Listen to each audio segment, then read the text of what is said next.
Just 1 second. What do all of them have in common? Even if you say that the only thing that is important about those three individuals in particular is that they're anti-Semitic, what does it say about the president that he was totally fine with them 6 months ago?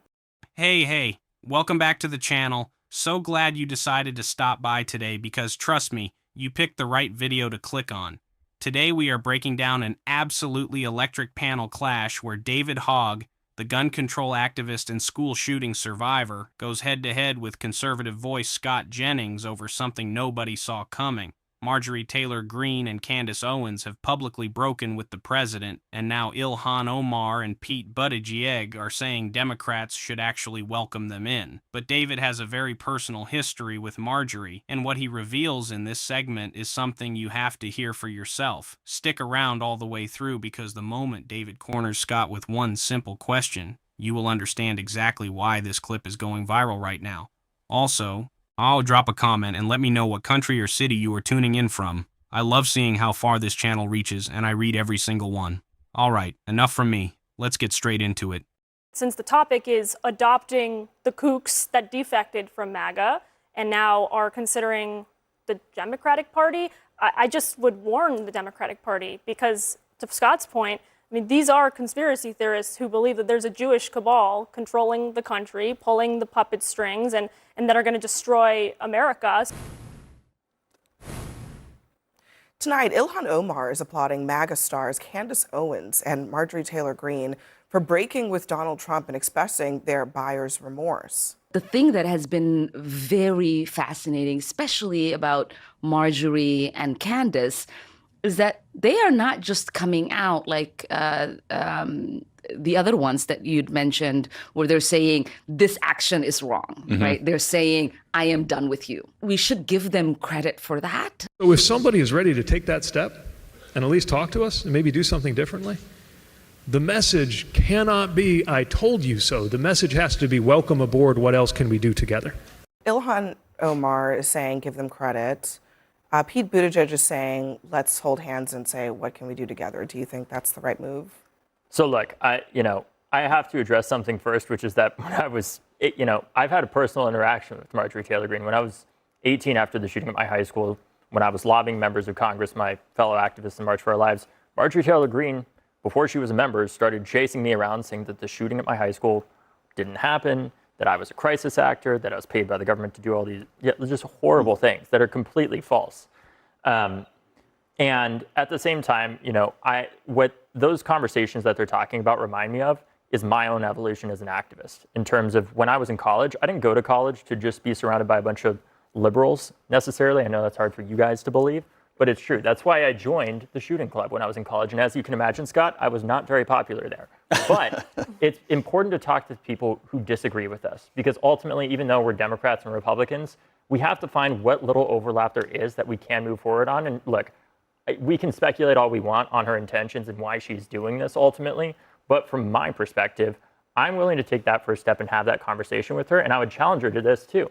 If she wants to come on your show and talk to me directly about why she's changed her mind, I'm happy to do that and have that conversation. And I would challenge her to do that and prove to us why she actually is authentic and changing, and that this is not just another opportunistic political opportunity like it was when she chased me after the shooting at my high school. But I'm willing to give her a small chance to have that conversation. But it's important to note too, this is not just a Marjorie Taylor Greene phenomenon.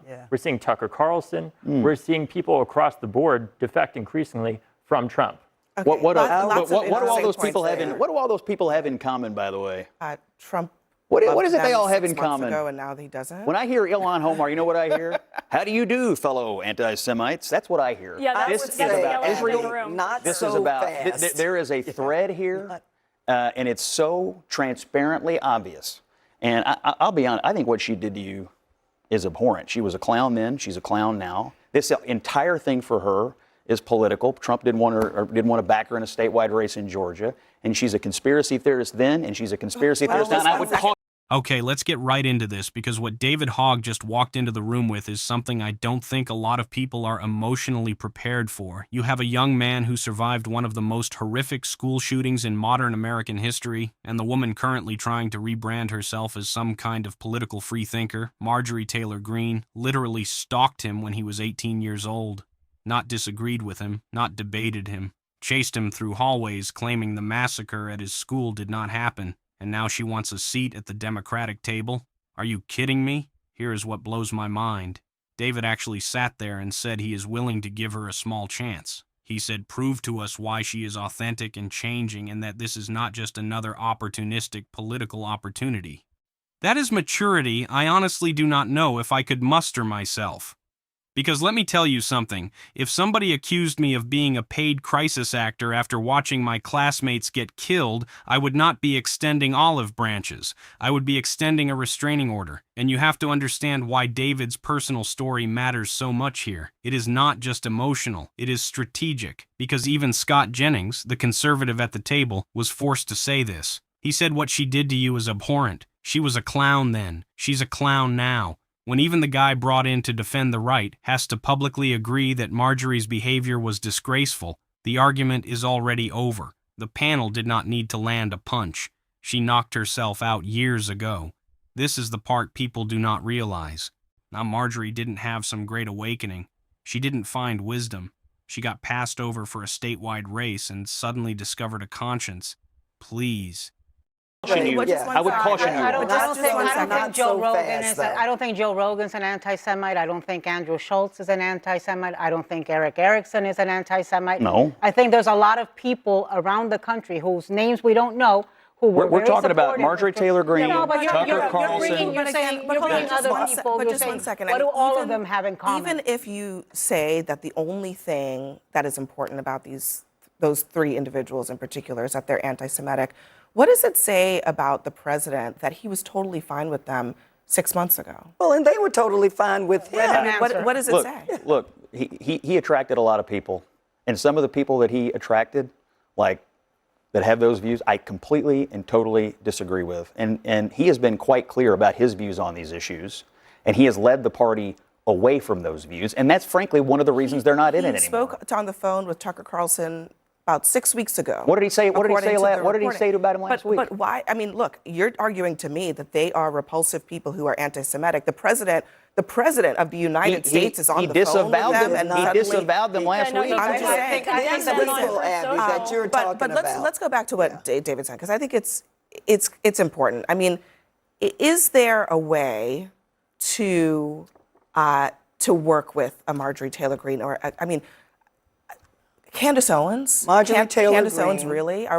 Is that really what Democrats are going to be doing? Marjorie Holding hands with Taylor her? Greene, Candace Owens, Tucker Carlson, and others are responsible for creating the personality that we are dealing with in the White House today and all of the issues that come along. I believe the best indicator of future performance is to look at past performance. Marjorie Taylor Greene hasn't had any great Jesus moment. We've been talking a lot about him. Let me bring him to the table. She hasn't had some great Jesus moment. This is all about her. What attention would Marjorie Taylor Greene be getting today if she had not turned so fully against the president? I'm not a believer. Now, for Ilhan Omar, thank you. I believe she has the best intentions, but I'm not ready to turn my back and invite Marjorie Taylor Greene to any table that I'm seated. Let's remind And this is where the whole thing cracks wide open, because David turns to Scott and drops the question that nobody on the right has a good answer for. He said, what does it say about the president that he was totally fine with them 6 months ago? And I want you to watch Scott's face in real time, because the man had nothing. He just stumbled out with, look, he attracted a lot of people. That's it. That's the defense. He attracted a lot of people. You cannot make this up. Here is what people on the right never want to confront. You cannot spend years telling us that Marjorie Taylor Greene, Tucker Carlson, and Candace Owens are the heart and soul of the movement, put them on stages at rallies, let them speak at conventions, take their endorsements, go on their podcasts, and then the moment they become politically inconvenient, pretend they were always the fringe. That is not how history works. We were all watching. We remember. And David did not let him off the hook. He hit him again with this. He said the President of the United States is on the phone with them. Scott's response? He disavowed them last week. Last week. Think about that for a second. You want credit for disavowing people last week who you platformed for years? That is not leadership. That is damage control. Then Ana Navarro walks in and lands what I think is the most devastating line of the whole segment. She said Marjorie, Candace, Tucker, and others are responsible for creating the personality that we are dealing with in the White House today. She didn't just say they supported him. She said they created the monster currently running the country. And that is the part the right wants everybody to forget. Let's remember what the issue was that drove a wedge between Donald Trump and some of his biggest supportive Republican women, like Nancy Mace, like Lauren Boebert, like Marjorie Taylor Greene, and it was the Epstein files. And as much as I disagree with them, some of them are still in Congress on so many things, I do give them credit for not having bent the knee when he brought Lauren Boebert into the Situation Room and tried to bully her into not voting for the release of the files.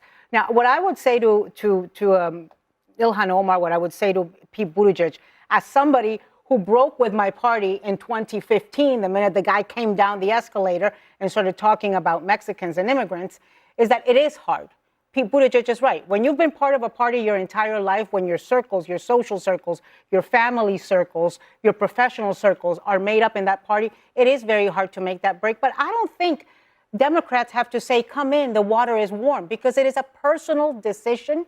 It is not one that is led by people being your cheerleaders. You do it because you feel uncomfortable with the guy who's leading the party, not because you have a cheering section telling you to jump into the pool. And just quickly, I mean, the polling suggests that there is erosion, despite the, whatever the MAGA number that Trump likes to tout. White non-college educated graduates, that's Trump's base. 63% supported him in 2025, February of last year. 49% support him now in April 2026. Yeah, and I mean, obviously, the way that this war has been conducted is not universally popular among every single MAGA voter, among every single Republican. But since the topic is adopting the kooks that defected from MAGA and now are considering the Democratic Party, I just would warn the Democratic Party because, to Scott's point, I mean, these are conspiracy theorists who believe that there's a Jewish cabal controlling the country, pulling the puppet strings, and that are going to destroy America. So if that's the unholy alliance that these a lot of crooks were campaigning with Trump and for Trump all over the country. They have not changed. I mean, they were the poster child for the same people. Conspiracy theorists There's also, I mean, we didn't even mention Megyn Kelly. I mean, but again, the day before the 2024 election, she was in a closing argument campaign rally with President Trump. I mean, the idea that suddenly they're kooks and the Republican Party is happy to be rid of them is Matt Gaetz and Marjorie Taylor Greene barnstormed the country on behalf of Donald Trump. And it really all started kicking off after the Epstein this. files, to your point. And look, this is where I actually want to be fair because Ana Navarro said something that I think every liberal viewer needs to sit with for a second. She talked about breaking from her own party back in 2015 when the guy at the top came down the escalator talking about Mexicans and immigrants. And her point was simple. When you leave the tribe, you have been part of your entire life. When your social circles, your professional circles, your family, your whole identity is wrapped up in one party, breaking away is genuinely hard. That is real. I respect that. But here is the thing. Respecting how hard it is to leave is not the same as throwing a welcome parade. And the panel was right to push back on this idea that Democrats need to roll out the red carpet for Marjorie. You do not reward opportunism. You do not celebrate somebody who only discovered her conscience the moment her career hit a wall. And the polling? The polling tells the real story. White non-college educated voters, the absolute core of the MAGA base, dropped from 63% support to 49% in about a year. That is not a dip. That is a collapse. And it tells you everything about why these so-called kooks are suddenly defecting. They are not finding morality. They are reading the numbers. They see the ship sinking and they are scrambling for lifeboats. And let me give you a little bit of historical context because this pattern is not new. Back in the 1950s, when Senator Joseph McCarthy was finally exposed and politically destroyed, you suddenly saw dozens of his loudest supporters pretend they had always been skeptical. Same playbook. And people who rode the wave for power only jump off once the wave crashes. What's happening right now is just the modern version of that same cowardly script. The closer of this whole segment is what really cements it. The panelists said Matt Gaetz and Marjorie Taylor Greene barnstormed the country on behalf of Donald. They created this. That is the line. That is the truth. You cannot build the fire and then complain about the smoke. So what do you guys think of this? Leave your thoughts down in the comments. Please like and subscribe, and I will see you in the next video.